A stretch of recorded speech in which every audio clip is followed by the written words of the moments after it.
blink of an eye, a moment comes and subsequently goes forever.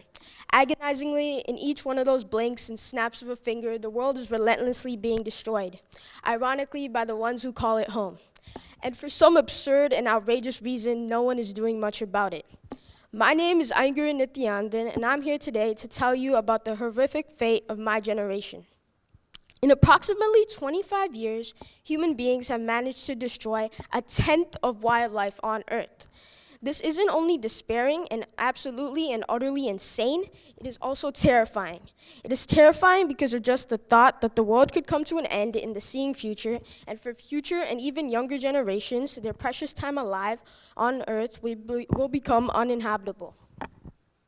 A crucial reason for why the fate and well-being of our generation is at stake is because of technology, more specifically social media. The 21st century is infamous for technology. It's the era of social media, networking, and the World Wide Web. A large contributor to this are the millennials and Generation Z. Most of them would rather spend their time scrolling through their phones than actually do real-life things, like talking to people.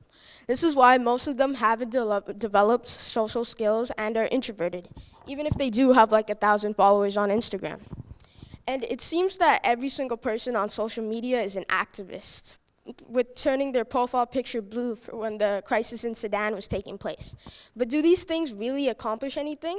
And in some instances, they might not even show interest in what they're posting about, and they just do it to fit in. Social media is also the reason why many friendships are breaking. Not tagging each other on your posts and rumors spreading through social media are ruining people's days and even lives, sometimes even affecting their futures, and sometimes it can be so horrible that they turn suicidal. Kids who should just be enjoying the last years of their childhood are getting high. They're joining gangs and getting killed because of it. One girl just got raped. That boy down the corner did it. Another guy got stabbed. Kids are coming to school showing off the hickeys on their neck like it's a prize, and you're telling me no one even cares? What has humanity become? Thank you. Hi, Ingrid. Powerful, powerful speech. It was current, it was real. I was able to see that it came from the heart. It was so relatable, and I agree, it is kind of nerve-wracking of what the future has to hold, but I believe with youths like you, we are a little hopeful of what there is. You're definitely so knowledgeable at a young age, and it was definitely amazing to hear. And I think moving forward, the only thing, just the ending, if you can make it flow a little bit more so we know that it's about to come to an end, that's the only thing. But overall, a powerful speech. Thank you. Thank you. Let's say that you're having a really epic day and you decide to go to the movies with your friends. After you're done watching your movie, someone accidentally bumps into you and spills their juice all over your brand new shirt. Now, I don't know about you, but this situation can frustrate a lot of people. And that's really okay because we all have different triggers for our anger and frustration. However, if you went ahead and decided to go spill the remaining amount of juice back onto the person, I would say that you should have made better choices when dealing with your anger. Good morning, everyone. My name is Rami, and today I'll be talking about making choices when dealing with your anger. So let's get back to our situation. Would spilling juice over that person really make your situation any better? Would it dry your shirt? No, right? Even if you decided to react in a different way, such as yelling at them, then the only thing you would be doing is wasting your breath. So how could you have dealt with the situation better? If you had took the time to acknowledge and realize that it was merely a mistake, you could have apologized and realized that it was partially your fault as well. And that person could have apologized again, and you could have simply left. And even if the person didn't apologize, it was their choice, and it shouldn't have affected you. Even though we might not face the exact same situation like this, we still make similar decisions when dealing with our anger. These decisions are influenced by things such as our perspectives, our experiences, and the media. For example, let's say that you had known the person who spilled their juice, and you guys didn't really have such a nice relationship. Your reaction would have been more intense than someone who had recently met the person for the first time. There are generally 4 different types of ways to express your anger: aggressive, passive-aggressive, suppressive, and assertive. When someone expresses their anger in an aggressive way, their actions are more violent, they tend to point out other people's mistakes and give people advice that they don't need. And I'm not talking about the advice that I'm trying to give you right now. I'm talking about the advice that does more harm than good. When someone expresses their anger in a passive-aggressive way, they tend to tell people things behind their backs, blame others for their mistakes, and sabotage things that they don't want to do. When people express their anger in a suppressive way, they don't understand that they're angry, and they tend to tell people that they have it all put together when they don't. They also blame others for their mistakes and try to fit in with the other population. When people express their anger in an assertive way, they tend to forgive others, respect their opinions, and don't threaten them with their stance. This is probably the best way to express your anger. It is commonly known to humans that we can't stop our anger after it has already appeared, but we can surely control it. I recently watched a video where the speaker talks about 3 choices we have when dealing with situations that we don't like. The first choice is talking back, arguing, or making the situation worse. The second choice is ignoring the situation or simply walking away. And lastly, you can solve the problem in a calm and reasonable way. Now, you can probably guess which way I would try to make you follow, because you don't end up hurting the person, and everyone is seen as happy. Another thing to remind yourself when you get angry is to watch what you say. My mom recently told me that people used to say that when you're angry, you should pour water inside your mouth. The reason is that you can't speak, thus you don't hurt people with your words. When people get angry, their situations build up one by one, and they tend to release all of that anger in one single situation. This is probably the most unhealthiest way to do so, because it has negative impacts on your mind and your body. You should discover ways to calm your mind and find what works for you. Some common ways to do this are exercise, yoga, and writing down your thoughts. So remind yourself that the next time you get angry, that you should not blame others for your mistakes, and nobody else can control your anger other than you. Thank you. Hi, Rami. You did a really good job. I think that topic, how to deal with anger, is so important, and you gave a lot of great tips and suggestions.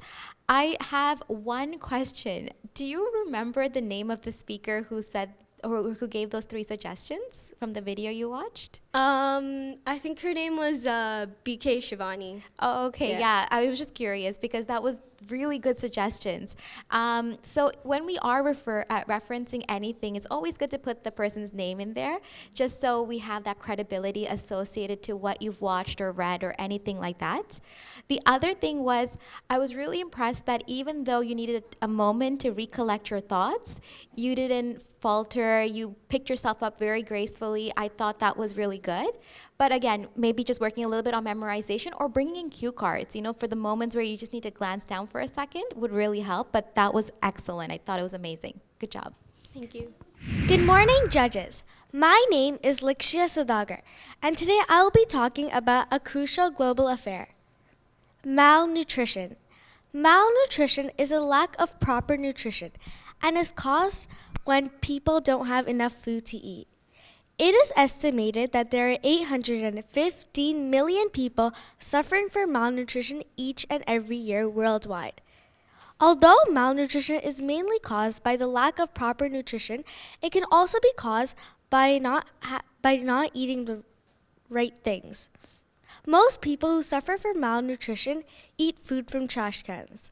This can result in many diseases and can sometimes even lead to death.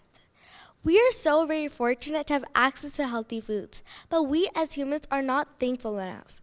We are only thankful on 1 out of the 365 days of the year. There is so much we can do to help, but we don't do anything. We only push it further. We could start off by donating money to non-profitable organizations that provide food for those in need, treat those who are already suffering from malnutrition, replace missing nutrients in their diet, and create a healthy environment with all of their basic needs. Even the simplest things can make a big difference. Many people do help to stop this crisis, but it takes a community to really make a difference that we can all see. If we all work together, it is possible to stop malnutrition. We can even conquer the world if we work together. All we have to do is take it day by day, and I am confident that we can put an end to malnutrition. Thank you. Hi. I like your topic. The choice of topic was really, I don't think we've heard that so far, so I truly appreciate that. That is something that I enjoyed listening to. I do wish that you had a little bit more to say about it. You could have put in a little bit more stats or facts into it, a little bit more, just a few more points to it. The only thing that I enjoyed your the volume of your speech as well. It was really good. The quality of the content was just the fact that you needed to put in a little bit more facts. That's it. And more hand gestures would have been nice. And when you're speaking, if you can use tone variations, because some of the parts seemed a little similar. If you're trying to state something to get across the room and you want to make people listen to that, you want to kind of emphasize some of the words. Yes? Okay. And other than that, it was a fantastic job. I enjoyed it. Thank you. Thank you. Thanks. To err is human. You and I were born to make mistakes. Good morning, everybody. My name is Rishi Vijay. The biggest mistake I made was nod yes to my mom as she signed me up for this. Oh boy, don't we all hate making mistakes? Be it forgetting your school homework or miscalculating a math question. We really beat ourselves. Well, not literally. How many of you have made mistakes? Quite a few of you, including my parents. To do something without making a mistake is very unlikely. I never make the same mistake twice. I make it 5 or 6 times just to be sure. But mistakes are good. How will we learn a new language without making a mistake? How did we all learn to skate without falling? Like someone said, I've learned so much from my mistakes, I'm thinking of making a few more. Jokes apart, huge mistakes can also come out like crunchy, crumbly chips. The story goes like this. One day at Saratoga Springs, George Crumb was cooking some French fries for one of his customers. When he gave the French fries to his customer, the customer said, "I demand thin French fries." So George Crumb went back to the kitchen and made thin French fries. Once again, the customer said, "I demand way thinner French fries." So George Crumb decided to teach this customer a lesson. So he cut the potatoes as thin as he could, fried them until they were brown, and added salt. To George's surprise, the customer said, "It's very tasty," and we agreed too. And that, my friends, is the story of crunchy, crumbly chips. Little boys like me make mistakes, lots of them. For instance, I sat at the dining table without washing my hands. Sorry, Mom. But Fallberg's mistake of sitting at the dining table without washing his hands led to the discovery of artificial sweetener, saccharin. Microwaves, penicillin, Post-its, why, even the Slinky, are all results of mistakes made. In conclusion, we are all allowed to make mistakes. The thing is not to let the mistakes define you. When you do a mistake, there are 3 things you should do. Number 1, admit it. Number 2, learn from it. Number 3, do not repeat it. And yes, I'm not going to repeat this mistake. Just kidding. And when you do a mistake, it's an indication that you are learning and discovering. You're also trying to do something new. When life gives you lemons, make lemonade. Lots of lemonade. Thank you. Hi, Rishi. Love the topic of mistakes. I'm so glad that at such a young age, you're so reflective of how important it is to make mistakes. I actually remember learning about it myself only last year, and the fact that it actually helps our brain grow, so which is amazing to hear from you. You're a natural speaker. You were able to deliver such an important concept with humor and confidence, which was great to see. I love chips, didn't know that they were invented by mistake. Overall, such an informative speech. I'm looking forward to learning more about it. Thank you so much. Good morning to everybody. My name is Varsha and I am in grade 3. Today I will talk to you about smoking and smokers. Why? Because it's one of the primary causes people die. Also, people are more likely to start smoking at a young age and ignore dangerous risks. Today I will tell you a few facts about smoking and smokers. Fact 1. Smoking can lead up to 16 different types of cancers. According to the Cancer Council, each time a person takes one puff of cigarettes, 7,000 chemicals are released into the body and lungs. Fact 2. According to the American Cancer Society, each time a person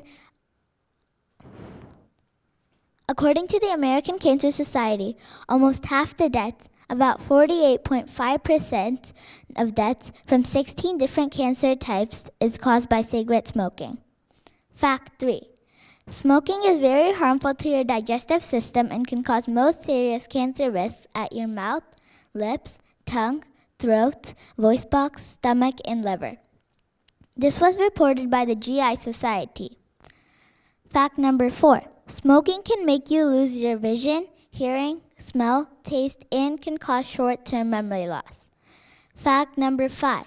Since 1964, Surgeon Generals have reported more than 2 million adults who were non-smokers dying because they breathed secondhand smoke. Fact number 6. Cigarette smoke is not only bad for smokers, but it's also bad for the environment and others. For example, most people are exposed to secondhand smoke outdoors, indoors, and in public areas, which causes lung, heart, and brain cancer for them. Sudden infant death is reported at the Center of Disease Control and Prevention. Fact number 7. Smoking can shorten a person's life by approximately 10 to 12 years. Fact number 8. Smoking can change a person's physical appearance and cause death at the age of 35 or middle age. This was analyzed by academic research on longevity. Fact number 9. Smoking lowers the immune system and increases your chances of your blood clotting, which makes wounds heal up slower. Fact number 10. An average smoker spends about $20 a day on cigarettes, which around a month equals $600. So start a quitting jar and put the cigarette spending money in it to decide the fun or fun part. Whenever you feel like smoking, resist by keeping yourself busy. If you want to quit smoking, get a helpline for free, confidential, and one-to-one support from a quitting coach. Reward yourself. Find new ways to relax, focus on positives, eat well, work out stress, and live a happy, healthy life. Thank you. Hi, Varsha. That was really, really informative. Thank you for that. I knew smoking was bad, but I didn't know how bad it was. So you had a lot of facts, and I really like that you told me where those facts were coming from by giving the resources. I just think that going forward, because it's such an important issue and, it's bringing about awareness about this topic, have some hand gestures, more meaningful eye contact and things like that, and the delivery would be better. But very well done, okay? Thank you. Good job.